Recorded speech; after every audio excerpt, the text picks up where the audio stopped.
오늘의 부동산 이슈입니다. 한 커뮤니티에서 임차인 A씨의 사연이 화제가 되고 있습니다. 평소 친했던 임대인에게 먼저 이사를 가면 새로운 임차인을 받아 전세보증금을 돌려주겠다 라는 얘기를 들은 것입니다. 이에 A씨는 이사를 가야 할지 고민에 빠졌습니다. 전세보증금을 상습적으로 돌려주지 않는 악성 임대인에게 주택도시보증공사가 구상권을 행사할 때 금융기관에 해당 임대인의 금융정보를 제공해달라고 요청할 수 있는 법안이 추진됩니다. 이 법안이 통과되면 허그의 채권 회수율이 높아지는 등 보증 여력도 향상될 전망입니다. 어떻게 된 일인지 바로 보러 가시겠습니다. 임차인 A씨는 전세 만료를 앞두고 집주인으로부터 지금 돈이 없으니 임차인이 먼저 이사를 가면 새로운 임차인을 받아 전세보증금을 돌려주겠다 라는 말을 들었습니다. 평소 임대인과 좋은 관계를 맺어온 터라 A씨는 집주인의 말을 믿고 이사를 가야 할지 고민입니다. 고민수 변호사는 이 경우 임차인 A씨가 임대인의 요청을 냉정하게 거절해야 한다고 했습니다. 만약 집주인 말만 믿고 이사를 가거나 주민등록을 옮기면 임차인은 가장 강력한 담보 중 하나인 대항력 및 확정일자를 스스로 포기하는 셈이 되기 때문입니다. 담보를 포기하면 빌려준 돈을 돌려받기 어려워지는 것과 마찬가지인 만큼 임차인은 만기 시 보증금을 돌려받을 때까지 반드시 대항력 및 우선변제권을 유지해야 합니다. 전세계약은 결국 주택을 이용하고 대가를 지불하는 이용계약이자 동시에 임차보증금을 맡기고 만기에 돌려받는 신용계약입니다. 신용계약의 관점에서 전세는 임대인의 신용상태를 계약 체결 당시 알 수 있는 방법이 없고 빌려준 돈을 돌려받지 못하는 사고는 계약 후 2년 또는 4년 뒤에 발생한다는 점에서 임차인에게 불리합니다. 그렇기에 임차인은 미반환 사태를 막기 위해 담보를 넉넉히 받아야 합니다. 대표적인 담보는 대항력, 우선변제권, 주택도시보증공사 반환보증, 전세권 등기입니다. 빌라왕 사건의 전세가격 부풀리기 수법도 신용계약의 관점에서 설명될 수 있습니다.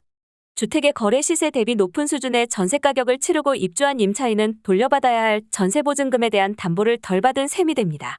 대출을 업으로 하는 은행을 떠올리면 이해하기 쉽습니다.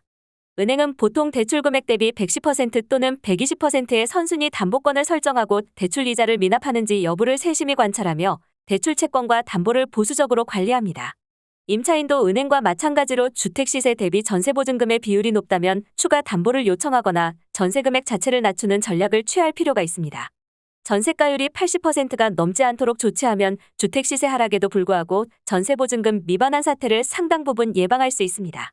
또 임차인의 강력한 담보인 대항력 및 확정일자는 설정일 다음날 0부터 발생한다는 점에서 주의해야 합니다. 임차인이 이사를 오고 전입신고 및 확정일자를 받더라도 임대인이 나쁜 마음으로 같은 날 은행 대출을 받아 악용한 사례가 있었기 때문입니다. 이 경우 근저당권이 설정되면 임차인의 대항력 등이 후순위로 밀리게 돼 돈을 돌려받기 어려워집니다. 임차인은 임대차 계약에 임차권이 선순위라는 점을 반드시 기재하고 이러한 일이 발생하면 바로 신고를 해야 합니다. 전세계약에 신용의 특성이 포함되어 있다는 점에서 대항력 및 우선변제권을 설정하고 유지하는 것이 가장 중요합니다. 전세보증금을 지키기 위해 담보를 넉넉히 받아야 한다는 점도 기억해야 합니다. 전세보증금을 상습적으로 돌려주지 않는 악성 임대인에게 주택도시보증공사가 구상권을 행사할 때 금융기관에 해당 임대인의 금융정보를 제공해달라고 요청할 수 있는 법안이 추진됩니다. 이 법안이 통과되면 허그의 채권 회수율이 높아지는 등 보증 여력도 향상될 전망입니다. 16일 국회에 따르면 국토교통위원회 소속 유경준 국민의힘 의원은 17일 임대보증금을 미반환한 악성 임대인의 금융정보를 확인할 수 있다는 내용을 담은 주택도시기금법 개정안 발의할 예정입니다. 유 의원은 이 법이 통과된다면 악성 임대인의 은행 계좌는 물론 가상자산 보유 현황까지 허그가 요청할 수 있게 되고 이를 통해 구상권 행사를 할 수 있게 된다. 라며 공사의 자산권 전성 재고는 물론 전세 사기 방지에도 도움이 될 것이라고 말했습니다. 전세보증금 반환보험을 통해 허그는 임차 계약 만료 후에도 임대인이 전세보증금을 세입자에게 돌려주지 못하면 대신 보증금을 지급해주고 나중에 구상권을 행사해 임대인에게 청구합니다. 그러나 현행법은 채무자의 동의 없이 예금, 적금, 저축, 잔액과 같은 금융자산 등을 확인할 수 있는 근거가 마련돼 있지 않아 허그가 세입자에게 전세보증금을 대신 갚아준 뒤 구상권을 청구하는 과정에서 임대인의 채무를 회수하는 데 한계가 있었습니다. 현재 허그 자산 건전성은 우려할 만한 수준입니다.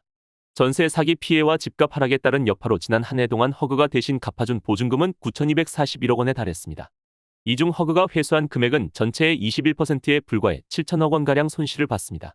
대위 변제금이 늘어나면서 지난해 허그는 1,000억 원가량 단기순 손실을 기록했는데 이는 2009년 이후 13년 만이었습니다.